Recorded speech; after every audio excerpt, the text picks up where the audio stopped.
Hey, everybody, welcome back to Midweek Encouragement. Thanks for joining us again today here with the First Church of God. It's just a joy to be with you. I've seen movies, and I don't know how true this is, but when there's a criminal and they're on death row, they're given an offer of, what do you want for your last meal? And have you ever considered what you would like to have for your very last meal? If you knew the day you were going to pass and you could have anything you wanted to eat, what would it be? And second of all, I want to know, who would you want to be with you? I posed that question to some of you on Facebook recently, and I got a unique response from some different people as to what they said, because I was curious. I asked, and some of my friends said, well, the meat of Oklahoma, which the state meat of Oklahoma is the ribeye. They said a ribeye steak. Others said spaghetti. Fish was mentioned a couple times. I don't know if sushi should count, but fried chicken made the list, as well as Mexican food or pork chops, and all of that made me hungry. And I was very thankful. No one said coleslaw. No one said cottage cheese. Thank you very much. No one said creamed corn. Thank you very much. No one said beets. Oh, some of my least favorite foods, not what I would want for my last meal. And it's interesting the kind of foods that all of you like. Kale didn't make the list either, thankfully. It was also interesting to see the different people that people would want to have their last meal with.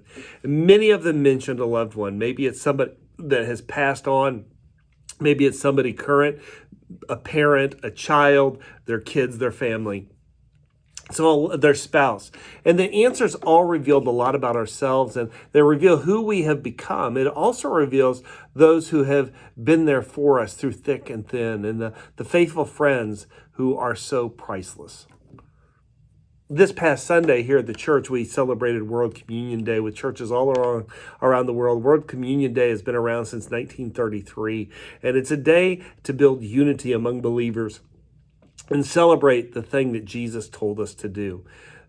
Jesus, before he was crucified on the cross, had a couple of his disciples go and prepare a room for them, that they were going to have this special meal in. Not just any meal, but a meal to remember God's deliverance of the children of Israel from the bondage of Pharaoh there in Egypt, and them getting to the promised land. That's what Passover was about. And Jesus had invited his 12 disciples to this meal, his 12 closest friends. 12 men whom he had invested his life into. Men who have seen him do miracles, provide for them, and his last meal would be remembered more than just the bread and the cup. It would be remembered more, what it took place would be remembered more than the food at the table. And one of the great passages of Scripture that talks about that is found in Luke 22.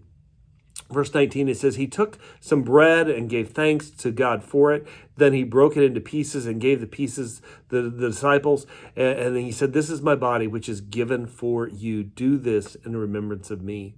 After the Last Supper, he took another cup of wine, and he said, this cup is the new covenant between God and his people, an agreement confirmed by my blood, which is poured out as a sacrifice to you. But here at this table, sitting among us as a friend, is the man who will betray me. For it has been determined that the Son of Man must die. But what sorrow awaits the one who betrays him? Disciples began to ask each other which of them would ever do such a thing. Well, we all know that Judas is the one that is exposed in this passage. Sitting at the table with Jesus, eating the last meal he would ever eat with Jesus, and possibly even the last meal he would ever eat. Judas is sitting there. But don't move too quickly away from the table. Look who else is there.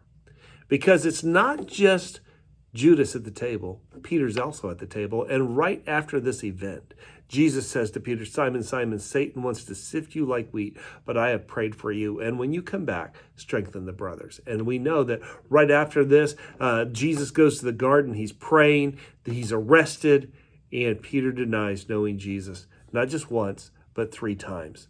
Jesus could have invited a lot of different people to this meal. He could have invited his mother. He could have invited his siblings. He could have invited certain friends such as Lazarus, those whose lives were changed by him. He could have invited influential people of the community. He could have invited wealthy or those that were supportive of everything he was doing. But instead, he invited the 12. and two will be remembered more than anybody else who were at the table. The one that would betray him and the one who would deny him. He knew what they would do. If I had one last meal, I think I would have to do something filling and something healthy. That's what I think I would like to eat.